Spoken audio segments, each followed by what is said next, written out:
Good morning, Paul Georgie from Allendale. It's February 6th, Monday morning, and we're going to start out the morning with grains higher. At least we were overnight. Settled back a little bit here toward the end of the overnight session here at 7:15.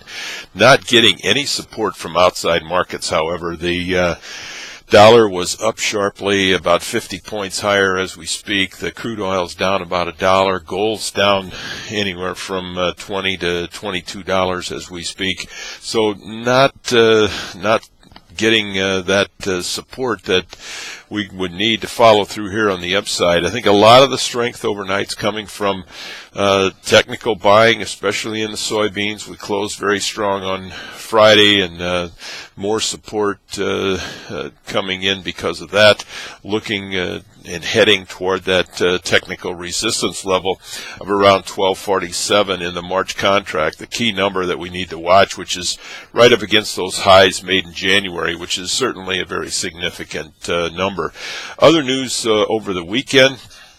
The CFTC put out their commitment of traders report, showed that corn non-commercials increased positions, long positions, by 33,470, and soybeans decreased positions by 5,109. Wheat also reduced their short positions almost by 21,000 contracts. What happened during that period of time? That this was from Tuesday to Tuesday, as these numbers are as of the close on Tuesday, the previous Tuesday. So therefore, corn, with an increase of 30,000 contracts, went up 8 3/4 cents. Beans, 5,000 decrease there, went down 21 cents, and wheat was up a total of 52 cents during this period of time that the CFTC takes their data. So looks like we got more possible liquidation of short positions in the wheat. At least that's what we're keying on. The weather situation in Europe is continuing to be talked about, and providing some support to that wheat market, but very concerned about the outside markets here if the grains can sustain this strength without support of some risk-on type buying.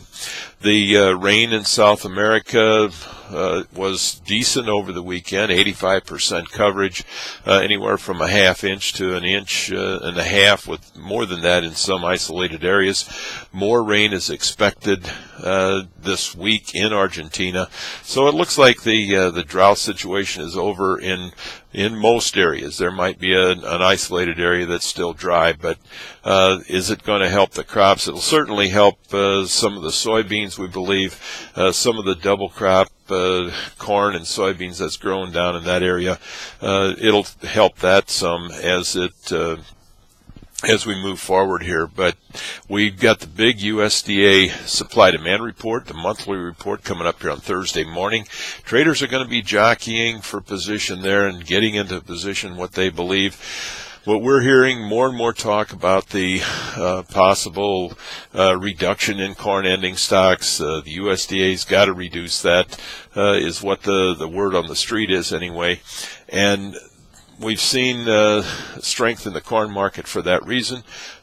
We've also seen some strength in basis. So traders are convinced that the USDA's got to lower those ending stocks again, rather than raising them like they did last month. So that's going to be monitored very closely, and that'll be the play this week on what is the USDA going to say into that report here come Thursday morning. In the livestock trade, we had cash cattle trade late on Friday.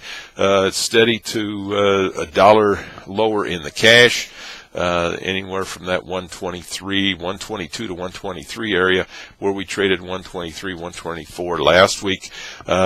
Dress trade in the north at a 196 to 198 range.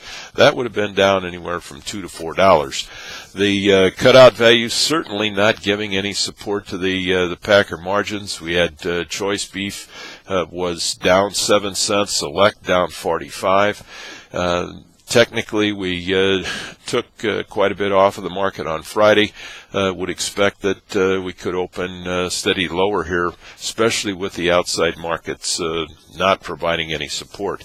In the pork complex, cash hogs steady to a little higher today. The pork up 15 cents.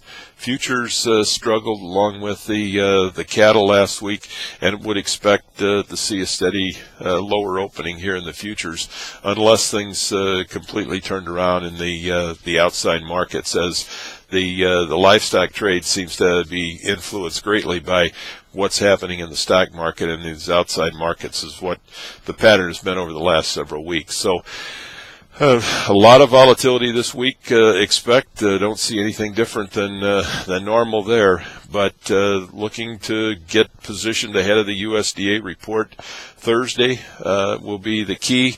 Stay in touch with your Allendale research. We'll try to help you manage your way through that, and share some ideas that we might have. If you got any questions, give us a call here at Allendale at 800-262-7538. We wish everybody a very successful trading day, and I'll talk to you tomorrow morning. Thank you.